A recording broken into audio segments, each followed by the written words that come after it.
starting from that bit of time.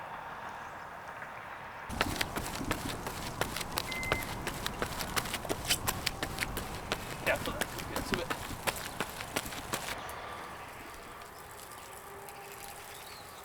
Hey, I shit you not, right? There's some fireworks here.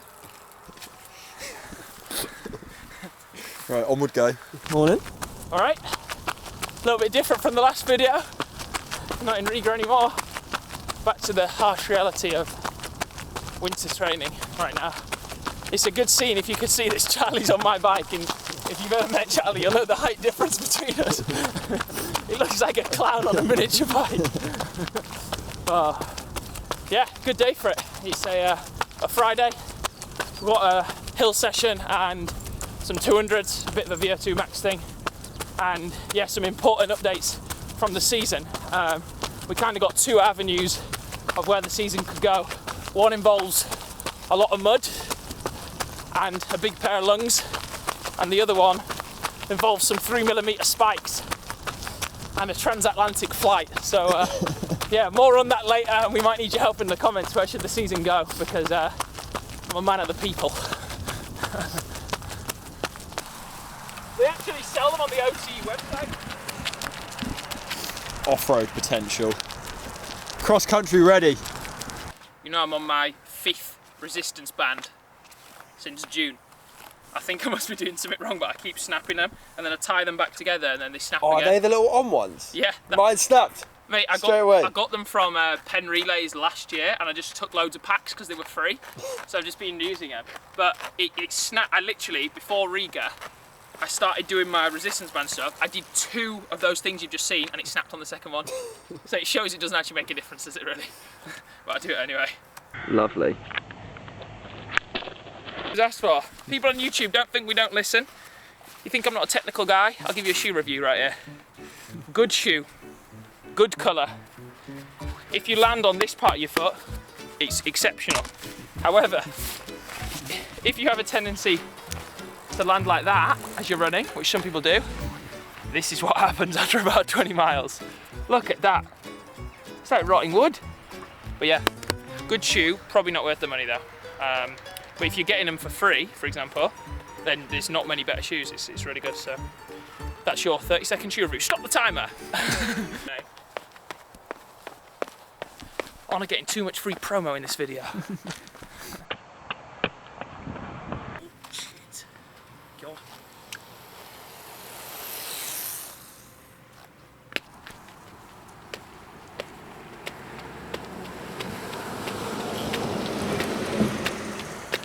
Yeah, cool. So how my sessions are working at the moment is basically every week I have 2 sessions, Tuesday, Friday. One of them is a like threshold based, longer reps, slightly slower pace session, and the other one is more on the VO2 max end. So for example, last week on the Tuesday I had my faster session, so we're working more towards like 425, 435 miling, and then on the Friday I had like a threshold on the grass where it's more towards 5-minute miling.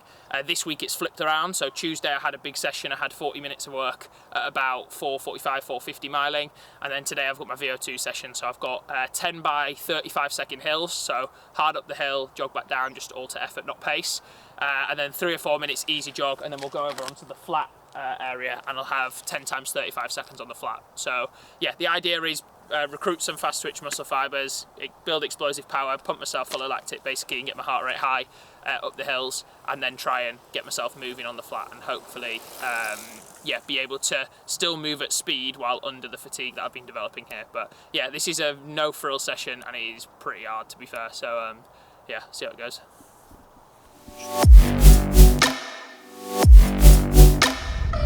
That was only 30 seconds, I need to go a bit further down. Let's get 35.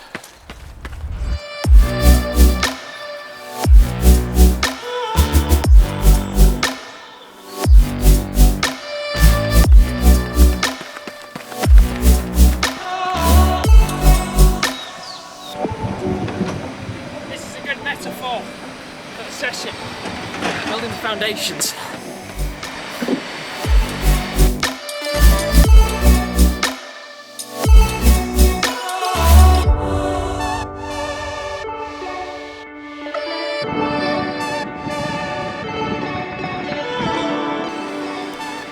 That's quite a steep hill.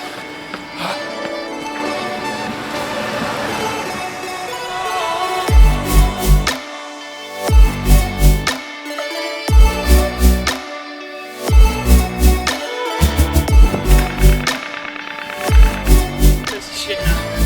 It's horrid.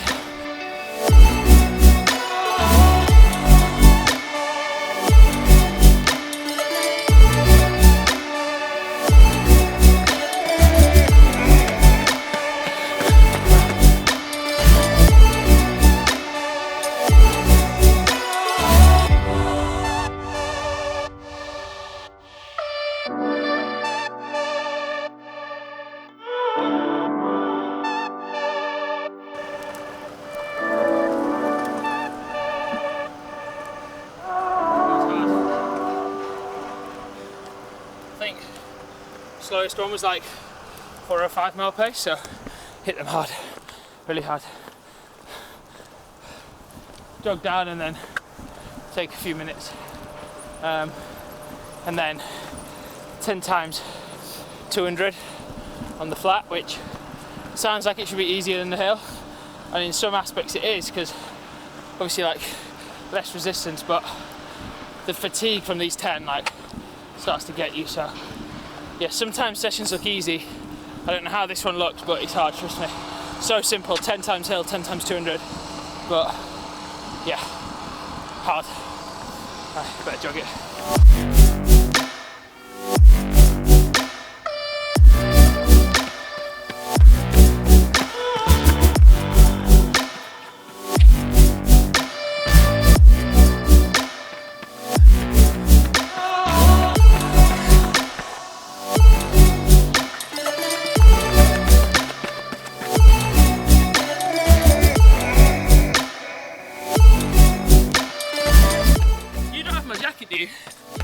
Really? Yeah. That quick? Yeah, it was tied up there, someone's took it. Oh well. See anyone wearing it? Oh no, it's mine.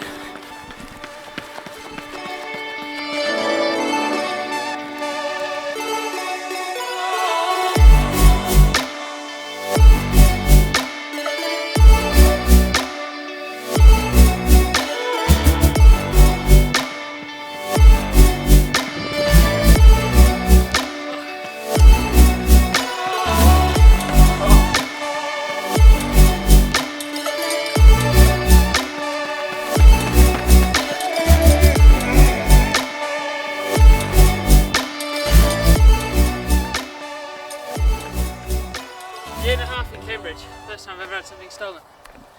That's crazy. I was only there for about 5 minutes. Look at this. Get a zoom in on that. Oh shit. Jesus. Can I take my shoe Blood, off? sweat and tears. Ah, look at that. Can you take like a really nice, like Benjamin Weinhardt style photo of that? Like to maybe like a warrior that I can put as a carousel. Cool. Right, workout out of 10. What are we saying? Workout out of 10. I'll give you a few different categories. My performance, I'd say 8.5 out of 10. Complexity of the session, I'd say 3 out of 10. And benefits of the session, i.e. effectiveness, I'd say 10 out of 10. Bosh. Bosh.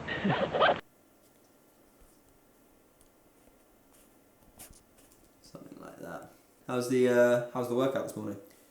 Yeah, it was good. It was good. It's hard hills. Like it's so much hard work for very little reward. Like, you know, normally when you do a session, you either run really fast paces and you feel accomplished, or you run really far and you feel accomplished. Hills is like kind of fast and not that far. Like you look at your watch, you're like, I've done all that hard session, I feel like shit, and I've only run for 5.5 miles. It's not exactly rewarding, but yeah, it's all good. Setting up this new watch, not sponsored, but I've had it sat around for the last week or so since I first got it, and it didn't dawn upon me that if I set it up on my phone, I can just alternate. So if some days I'm feeling like I want to wear the red one, the black one, it's quite good. So yeah, I'm going to set that up. It's a difficult situation right now because obviously the last thing I did was Riga, which is like a massive event, world champs, went really well, got a medal, and it was like, that was the goal or like the intermediately goal for the winter. That was like I've got the time, I may as well build up, try and do that. It's gone really well, and kind of shot me in the foot a little bit, because now my ambitions and my motivation and everything has just like gone through the roof. But obviously that doesn't mean that you develop physically anymore. You still got to go through the same physical process, whether you're shit and you're feeling bad, or you're really good and you're doing well. So my brain is working ahead of my body right now, where my brain's like, let's do this, let's plan this, let's do this. And my body's like, / coach is like, well, yeah, but you've got all these necessary steps that you need to get into place first. So yeah, it's crazy right now. I was telling Charlie like last night, Alice is away right now on holiday, and so I was just by myself, and I've written out like a full thing of like, if this happens, do this, if this happens, go here, and trying to work out like how does the season fit best from my enjoyment perspective, my like strategic perspective in terms of like world ranking points and what meets get you more exposure and look good to selectors and all this sort of shit, and then the third one being like physically what prepares me best for the summer, because my ultimate goal is to run the Olympic qualifying time in the summer, so everything needs to work towards getting to that, which just produces a whole load of question marks about like, do you do Liverpool short course trials and then try and do the Euro short course? Is it better to do actually go for the long course and maybe do like a road 10k instead and do some more like longer training and keep that stimulus up?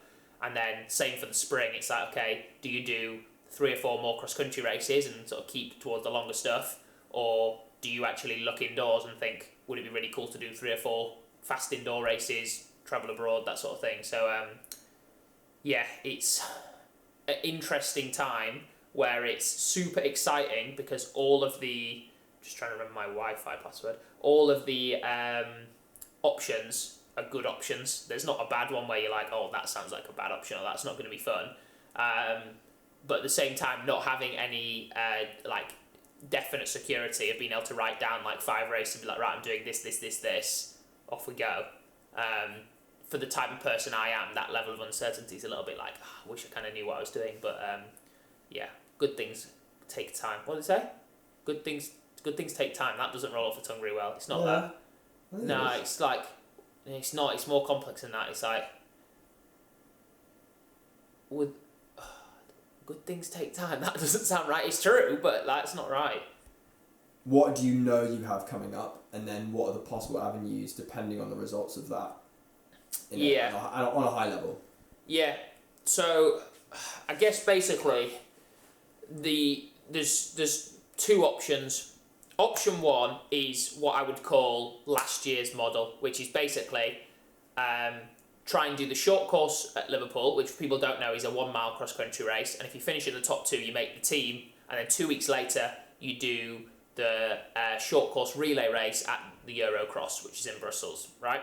So that's what I did last year. Try and make the team, hopefully do that, and then that would be all my races kind of for the rest of the year. And then I'd train a little bit through December and January. I'd then do a couple more cross-country races, maybe do 1 indoor race for like, just to get a good time or a bit of fun, have a rest, and then train for the summer. And that's like last year's model as such, which is hard to let go of because it worked well for me last year. But at the same time, I'm trying to reframe my mindset and try and think of things from a more strategic and elite perspective, because last year everything just came fast at once and I managed to just try and muddle my way through it. I think when you get to this level, if it was easy to muddle your way through it, everyone wouldn't be taking, agents and coaches and stuff wouldn't look at the season in such detail. So the secondary plan is sack off the short course, which is really hard to do because it was my first GB Vest. It was such a fun trip last year. Hey up. She's singing. She wants to go to Eurocross. She's it was such a fun trip and was amazing. And I think I'm in a good position to try and make that team. But from a longer term perspective, does it make more sense to do a hard 10k effort and do the long course, which you have to finish in the top 6 seniors, which is bloody hard to do. It's notoriously hard to make that team. It's very unlikely that I would. It would be more for a challenge and the training benefit. And then 2 weeks later, do a road 10k, so Telford 10k, which is quite fast, which I think those 2 races would reflect the training I've done far better and would probably help me strength-wise and put me in good stead for then the new year doing not a full indoor season, but giving indoors a good go. You know, maybe going to one of the fast tracks like in Boston, trying to have a shot at the world indoor qualifying time, and or just try and get some good ranking points. So when it comes around to the summer, I'm still ranked pretty high, so I can say to these meet directors, or my agent can say to these meet directors, look, yeah, he's ranked here, he's run these times, this is what we're going for, and try and really get into the races where I can get the Olympic time for outdoors. And in amongst all that intertwined is like, okay, how will each of those options like affect me physically? Is there enough time to recover? Is there enough time to train? Are you going to do speed too early in the year? You know, how are you going to deal with that? So there's like that element. Then there's the element of kind of like, how does that play in with sort of like selectors and strategy and stuff from a, look, is it better to go and do a British Indoor Champs and wherever you finish, at least the selectors go, oh, fair play, you turned up to that and tried to make the team. Are you in better stead than if you just go under the radar and go off the map for 6 months, do some cross countries and then just appear in the summer? Maybe, I don't know. I've not been around long enough to know how this sort of stuff works. Like, in my head, it's either just, you know, you just got to get the time and follow the procedures that are written down on papers. And then obviously the third factor is, when do you then start your outdoor season? So last year I started the end of April and finished in August. This year I'm hoping to race further past August, hopefully start of September. So does that mean I have to start later, or does that mean I'm equipped with the strength now that I can do a longer track season? Like, there's so many variables, and as you can see from how long this simple explanation has been, it's quite a complex one. But yeah, even though I'm probably going to take absolutely no advice from what anyone says in the comments, if I'm being completely honest, do comment if you prefer me to do indoor or cross country, not just for the algorithm and the engagement, because I'm actually interested, because me and Charlie think that indoor races would be sick to film, because it's a small track, you're banging around really fast, the atmosphere is really good, but then I'm not choosing my racing schedule over what's going to make a good video with the most respect. I'm trying to do it what's good for me, and it does sound more appealing than some muddy cross country fields. So yeah, let us know what you think, and if anyone wants to go into real detail and lay me out a little schedule, do that as well. Be much appreciated. But yeah, what are you thinking, Charlie? Off the top of your head, what's your gut instinct? Indoor. You think indoors? Indoor. Yeah, I kind of fancy it, but I've been that guy that all year's been like, nah, I need to do cross country for strength. But I think I've just been doing, like, that's why I'm thinking I switch it round. So rather than having to keep doing strength all of January and February, because, and the reason I would have to do that is because I'm going to be focusing on a mile for the cross country, for the Eurocross, I sack off the Eurocross short course and extend my strength all the way through to the end of the year. So November and December are not 1 mile cross country, they're 10k cross country / road. Which would mean that if I've been going since, when did I start up again? Second week of August. Second, yeah. So I would have gone from the second week of August all the way until Christmas, when I'll have maybe an easier week, just doing like a really solid winter block. That's got to be like, how many weeks has that got to be? How many months is that? August, September, October, November, December, 4 months? 16 weeks? It's like a 16-week solid block, then turn my head to some indoors. Maybe. The other thing is, these indoor races are bloody hard to get into as well. So I'm saying this like I can get into anything, you know, as I've thought. Where's that? Where's that medal gone? Where's that medal gone? Yeah? You'd think, right? You'd think that this was a key, and you could just go up to race directors and go, and it opens doors. I tell you what, that's how much that shit's worth, right? That gets you nowhere, yeah? You'd think people have been ringing my line non-stop. They're going to get you anywhere. You basically got to run fast or no one gives a shit. So yeah, that's the situation we're in right now. Sorry to this medal, I didn't mean no disrespect to it. No disrespect to that. But yeah, that's the situation. That's the bit of the winter season update as such. Basically, I just got to keep training hard, decide what race to do, chat to my coach. Hopefully we'll have some exciting developments with brands or races or stuff soon, which could be cool as well, which again can help push me onto a certain path. But yeah, this isn't as easy as it looks. It really isn't as easy as it looks. In my head, I thought it was going to be easier once I'd got to this level, but it was actually far easier before, because you were just doing whatever you enjoyed, and like something like a World Champs or an Olympics or a European Champs was such a pipe dream that like you just didn't have to consider it. It was like something that you'd like have a daydream about, but you didn't actually have to process how to get there. Whereas there is such a such an off chance, but it's still a chance, and I'm probably only one of, say, 10 people in the UK that can say that they've got a chance at making a 1500 metre Olympic team, that you kind of just, you have to do yourself justice every 4 years to go for it. And who knows, in 4 years, I mean, you've seen how reckless I am on this bloody channel. I might not, I might be doing a different sport in 4 years or something like that. So I may as well give myself every chance to go for it. That's my thinking anyway. But yeah, who knows, honestly. Who knows? Get this bloody watch finally set up.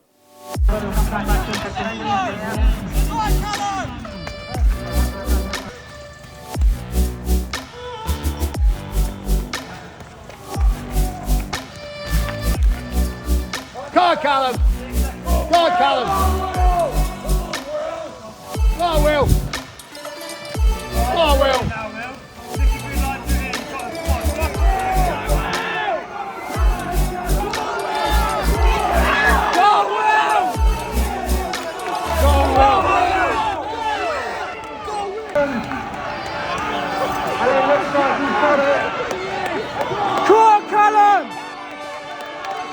Callum! That's it, son!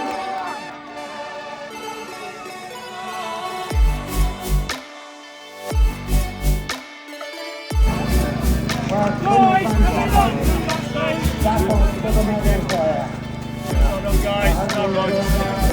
Callum, well done, mate. Well done, Jack. Well done, Tom. Well done, Jack. Yes, Ross. Fucking beautiful, mate. Well done. Well done, lads. Well done, Dylan, mate. Well done, mate.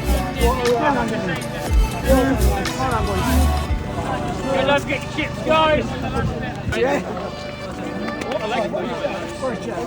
No, cool, Callum. Jack's apologising, Jack. Jack! Jack, get him, mate, please.